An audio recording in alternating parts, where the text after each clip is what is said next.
Hello, എല്ലാവരും സുഖമായിട്ടിരിക്കുകയല്ലേ? അപ്പോൾ നമ്മളെല്ലാവരും കൂടെ ഓണത്തിന് ഒരു ചെറിയൊരു ട്രിപ്പ് പോകാം. എല്ലാവരും പോകുന്നുണ്ടല്ലോ, എന്നാൽ നമ്മളും പോകാം എന്ന് കരുതി നമ്മളും പോവാണ് മൺറോത്തുരുത്തിലേക്ക്. ഞാൻ അങ്ങനെ പറഞ്ഞത് എന്താണെന്ന് പറഞ്ഞാൽ, നമ്മൾ കൂടിയിരിക്കുമ്പോൾ ഉള്ളൊരു വൈബുണ്ടല്ലോ, നമ്മൾ കുറച്ച് ആഹാരമൊക്കെ വെച്ച്, ഏട്ടനെപ്പോഴും പറയും, പക്ഷേ ഞാനാണ് വഴക്കുണ്ടാക്കുന്നത്, എവിടെയെങ്കിലും പോവാം അങ്ങനെയൊക്കെ. പക്ഷേ നമ്മളെല്ലാവരും കൂടി ഇരിക്കുമ്പോൾ എന്തെങ്കിലുമൊക്കെ ആഹാരമൊക്കെ പ്രിപ്പയർ ചെയ്ത് നമ്മൾ തന്നെ ഉണ്ടാക്കി, എന്നിട്ട് എല്ലാവരും കൂടെ ഒരു ഇലയിലിട്ട് കഴിക്കുന്നതും ഒക്കെയാണ്. ഞാൻ അതിൻ്റെ ഒരു പിക്ക് ഞാൻ ഇവിടെ ഇട്ടേക്കാം. നമ്മളെല്ലാവരും കൂടെ കഴിച്ചിട്ട് കാലിയാക്കി ഇട്ടിരിക്കുന്ന പാത്രം ഇല ഇട്ടേക്കാവേ. അങ്ങനെ നമ്മൾ ഈ പോകുമ്പോഴും വരുമ്പോഴും ഇരുന്ന് ആ സംസാരിച്ച് സൊറ പറഞ്ഞാൽ എന്തുവായി സംസാരിക്കുന്നതെന്ന് ചോദിച്ചാൽ ഒന്നുമില്ല.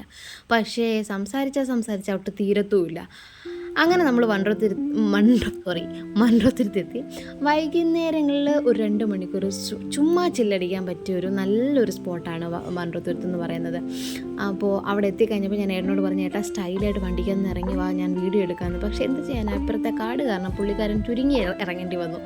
എന്തായാലും നമ്മൾ വ്ളോഗാന്ന് പറഞ്ഞപ്പോൾ ചേച്ചിയാണെങ്കിൽ സൂപ്പർ എന്നൊക്കെ പറഞ്ഞ് കാണിക്കുകയാണ്.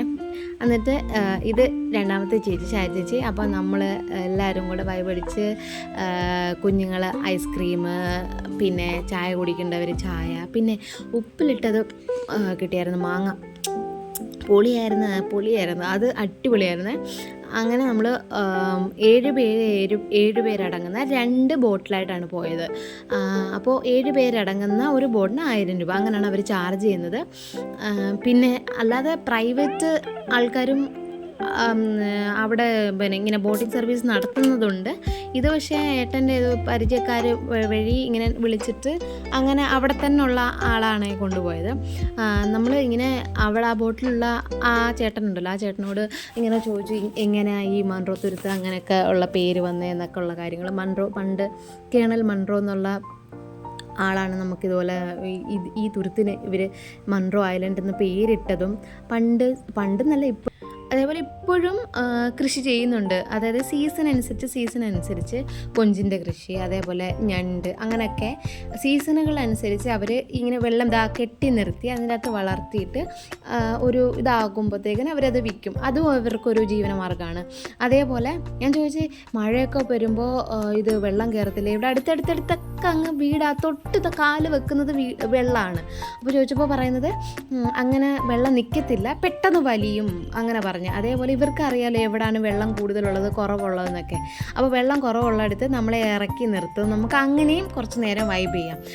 അതേപോലെ ഇവിടെ അടുത്തടുത്ത് വീട് വെക്കുന്നവരുണ്ട്. അവർ വീട് വെക്കുന്നവർ 2 മുറി എന്തായാലും ഒരു ഹോം സ്റ്റേ പോലെ ചെയ്യും. അവർക്ക് അതും ഒരു ഉപജീവന മാർഗ്ഗമാണ്.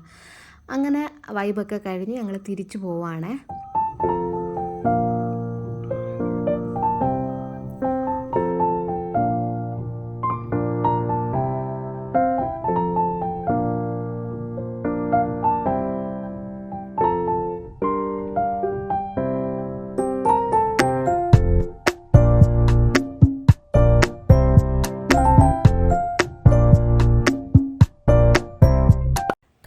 നമ്മൾ പോയത് മൺറോത്തുരുത്താണെങ്കിലും കഴിച്ചത് ഇവിടെ നമ്മുടെ പുത്തുമുക്കിലുള്ള ജോസേട്ടൻ്റെ ഊട്ടുപുരയിലാണ്. പക്ഷേ അവിടുത്തെ മിക്സഡ് നൂഡിൽസും മിക്സഡ് ഫ്രൈഡ് റൈസും എന്തുമായാലും അതൊരു പ്രത്യേക ടേസ്റ്റ് തന്നെയാണ്. അതുപോലെ നമ്മളെല്ലാം വാങ്ങിച്ചു, ദോശ വാങ്ങിച്ചു, പൊറോട്ട വാങ്ങിച്ചു, mixed fried rice, mixed noodles, അങ്ങനെ എല്ലാം വാങ്ങിച്ച് കാലിയാക്കിയിട്ടുണ്ട്.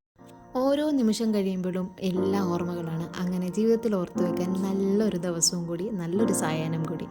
എല്ലാവർക്കും നല്ലത് വരട്ടെ. ടാറ്റാ.